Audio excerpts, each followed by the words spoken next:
Sean Owens, student number 170283666, module code 6EDU1126. Within this presentation, I'll be providing you with an academic reflection from this module as a trainee science specialist in Part A. Within this, I'll be exploring the use of differentiated methods of showing and recording science understanding, as opposed to the use of written conclusions and evaluations. My interest in this topic was initially sparked during our adaptive practice seminar, the reflective journal for which can be seen on the screen, whereby we were introduced to the idea of using methods such as posters, artwork, newspaper entries, and drama activities to enable the children to showcase their science understanding in a range of ways. This initial interest was then furthered in our science and drama seminar, whereby I channeled my initial interest into the increasingly specific context of drama, and for the purpose of this assignment, I'll be focusing on role play in particular and its potential benefits in expressing the understanding of EAL and SEND children, allowing me to delve deeper into this topic. Hence, the learning journey which will be presented today is as follows. I will first explore the associated benefits surrounding the use of role play in science for EAL and SEND learners in particular. This will lead on to how evidence gathered from such activities can be used to guide summative assessment through the production of an authentic account.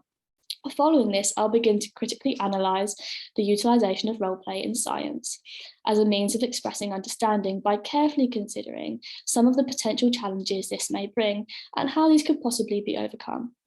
Finally, I'll be reflecting on how my new learning will be taken forward into my future practice as both an early career teacher and future science subject lead. Throughout this journey, I'll be drawing upon synthesised readings, theory where appropriate, and my personal experiences both on placement and as a learner.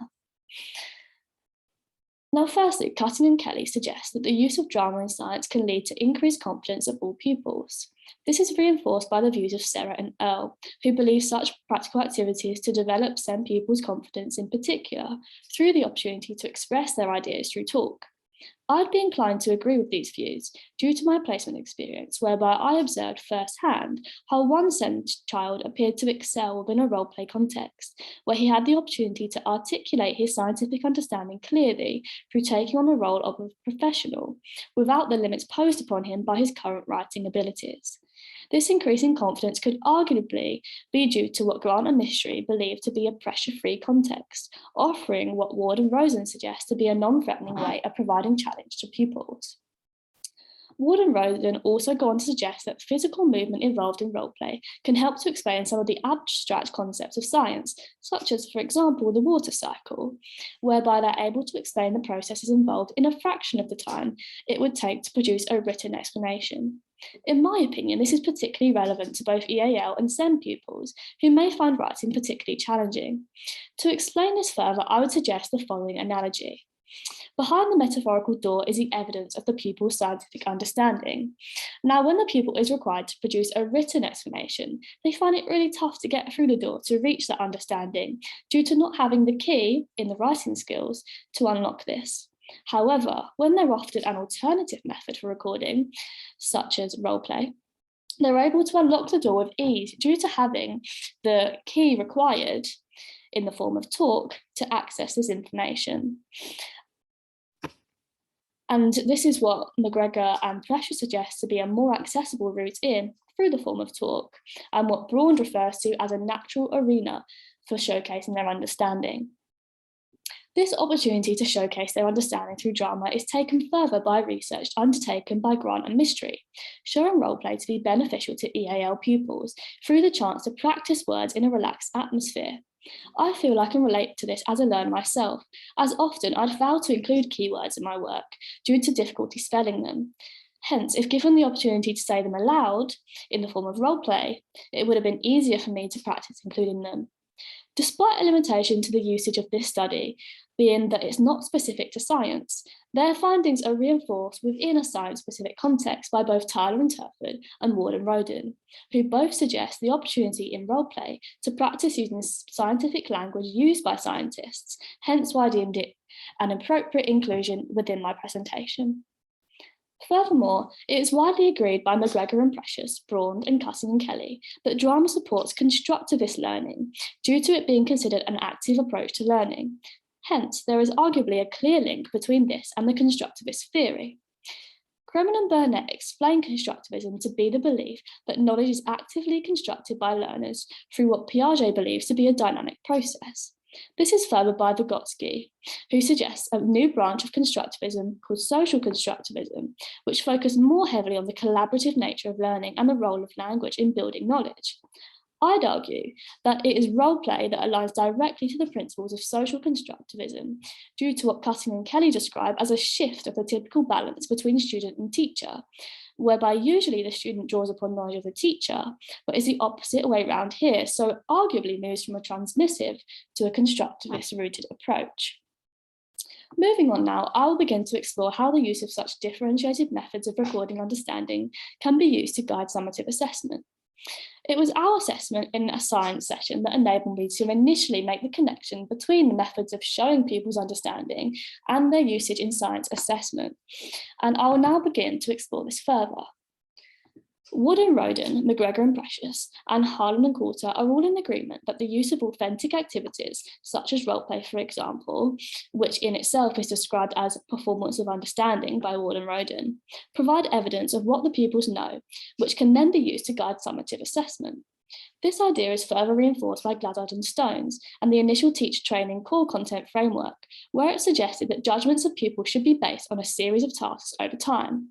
Harlan and Coulter argue that this increases the reliability of teachers' judgments, and this is reinforced by Ward and Roden, who suggest that through having different types of evidence, such as the differentiated methods of recording and understanding, it creates dependable evidence for learning transfer and application to diverse contexts. It's arguably because of the removal of national science testing in the form of SATs that there is increased freedom for diverse assessment opportunities. This view is reflected by Tyler and Turford.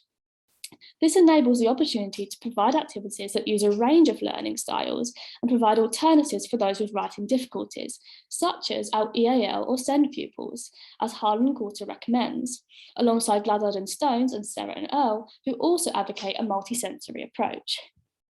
I believe that it is to be an important positive to come from the removal of science national testing, due to an arguably increased opportunity for all learners to succeed in assessments without being limited, as mentioned previously, by their writing abilities alone. My developing beliefs correlate nicely with findings from an Australian study by Fensham and Cumming on screen now, who found concerns over common perceptions that fair assessment is applying the same assessment mode to all, like our standardised tests, and as a result, they advocate the need for different forms of assessment to suit the needs of everyone. Now, despite a limitation to this study being its basis in Australia, I chose to include it in this presentation due to vast similarities between the UK and Australian curriculums and the commonalities associated with national testing on a global scale. However, despite all the perceived benefits associated with the use of differentiated methods in showcasing pupils' understanding, like anything, there are also potential challenges or barriers. In this next section, I'll be focusing on one challenge in particular and how this could potentially be overcome over time. Both Braun and Grant and Mystery find the lack of attention received by drama equally alarming, especially in the context of EAL learners. Anderson suggests this to be due to the low status associated with the arts in the national curriculum. Now, despite my agreement that this may be part of the issue, I'd also be inclined to suggest that an issue I would perceive to possibly be even more influential in this situation would be lack of confidence from teachers and learners alike.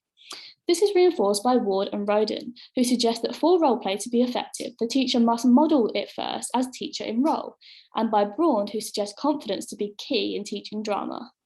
As a possible solution, Grant and Mystery recommend that all teachers should be trained through CPD sessions on how to teach role play, taking specific needs into account.